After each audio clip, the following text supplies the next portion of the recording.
Hi everybody, so we're going to find out who the surprise guest is in chapter 23. Who was Ms. Marvey's surprise guest? Take a guess. I'll give you a hint. It wasn't Gloria. As a surprise, she'd already been spoiled anyway. Here's another idea. What if the surprise guest was a real skeleton sister? It's just plausible enough. After all, the skeleton sister had been to the Midnight Sun several times before, or so Dr. L said.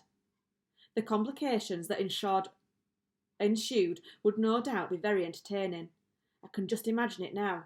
Ms. Marvey saying to Cass, "Look who's here, it's your sister." Cass starting to say that she didn't have a sister, then remembering who she was supposed to be. The real skeleton sister acting confused, asking what this was all about. Cass would have to think very fast to avoid being exposed as a fraud. She might claim that she was actually a half-sister of the skeleton sisters and that she was kept secret even from them. Or she might claim that her sister really did know her, but that the sister had an accident and now suffered from amnesia. Perhaps Cass would be so successful in her ruse that she would convince the skeleton sister that they really were sisters. Now that would be something. Alas, Ms. Marvey's surprise guest was not a skeleton sister. It was someone far less surprising, at least if you've been following the story. Less surprising, but more gratifying, I hope. An elaborate castle-shaped tent had been erected for dinner.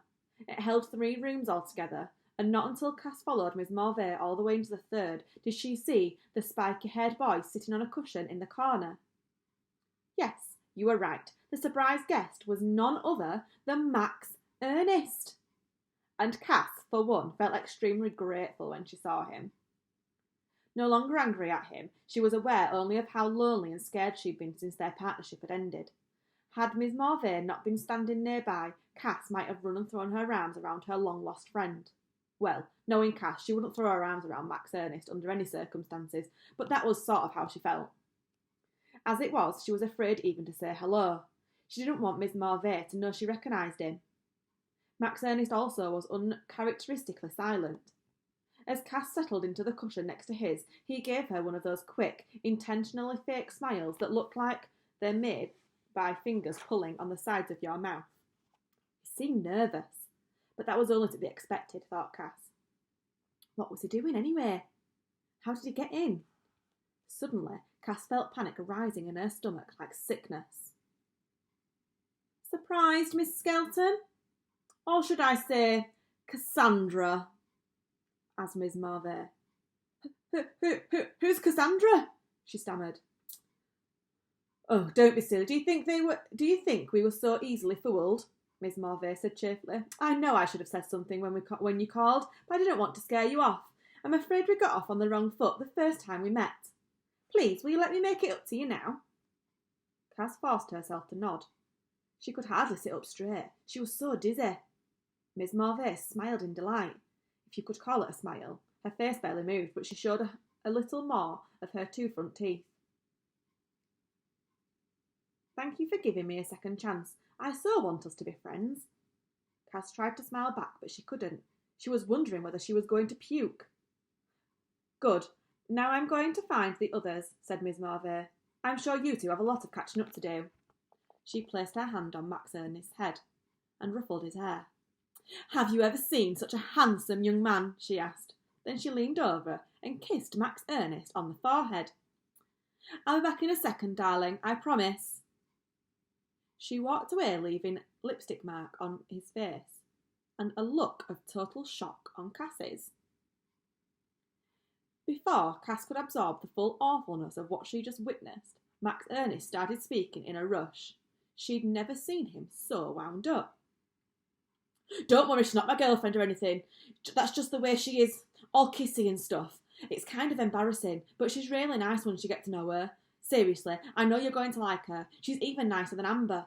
Dr. L's pretty nice too. He says he's going to cure my condition. They use an ancient Egyptian method. Technically, it's lobotomy, but it's non-surgical. Instead of cutting your head open, they enter through your nose with a long straw, and since there's no feeling in your brain, it's practically painless. How about that? Afterwards, Miss Marvey's going to take me to Paris. That's where she's from.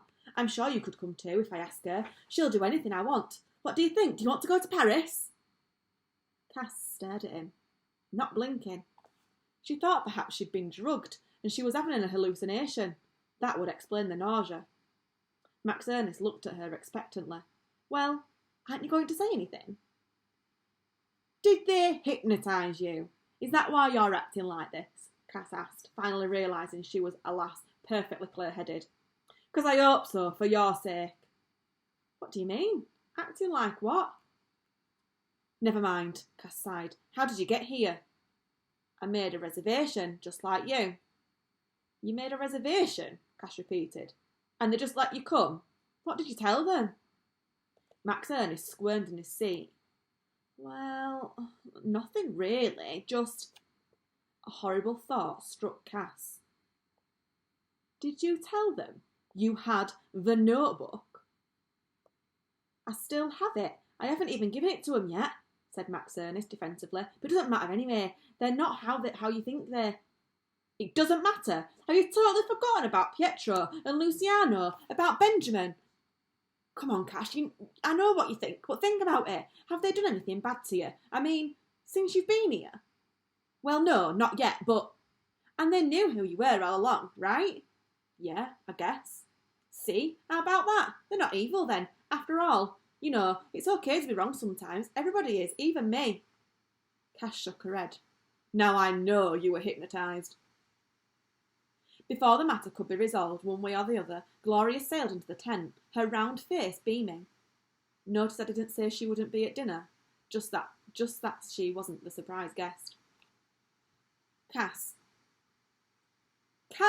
cried the estate agents. Aren't you going to say hello to your old friend Gloria? Or don't you recognise me? I know, I look 20 years younger, don't I? And 20 kilos lighter. Gloria twirled around so she could be seen from all sides. Cass nodded mutely. No doubt about it, Gloria was half the size she was before. More remarkable still was how friendly the estate agent was acting. Cass wasn't sure she hadn't liked Gloria better in the earlier, meaner incarnation. Now she was harder to ignore. Isn't this place just too faboo? Fab-you, Gloria continued. True, the Egyptian theme might be a little exotic for some, but the setting, as they say in my business, location, location, location. And the treatment's heavenly. And don't get me started on those elixirs. Have you ever tasted anything more delicious? She paused briefly for Cass to nod in agreement, then went on. Remember that lucky day we all met? Well, Dr. L gave me this itty-bitty one to drink afterwards, and I was hooked. I wanted more the very next day. More. He said it was too early, but he wouldn't take no for an answer. I followed him all the way to the spa to get it, and I'm glad I did. They work miracles here. Miracles have very little to do with it, misfortune. It was Dr. L himself, joining them under the tent. He looked as cool and composed as ever, if a tad irritated by Gloria. Gloria pouted like a chastened schoolgirl. I'm sorry, Doctor. Your little Gloria is just so grateful for everything you've done, everything you do. Everything we do here is based on science, said Dr. L curtly. Not perhaps what you would think of science, but the true science, the one science. What kind of science is it? Asked Max Ernest, who was under the impression that he already knew all kinds of sciences there were out there. The science of essence, the science of which all others are part, Dr. L. Everything on earth springs from the same essential substance. Once you find it, anything is possible.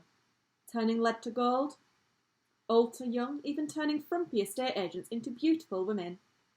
Cass looked involuntarily at Gloria, but Gloria didn't seem to register the insult. She was so smitten with Dr. L. How wonderful, she said. What's this science called? Is it Egyptian?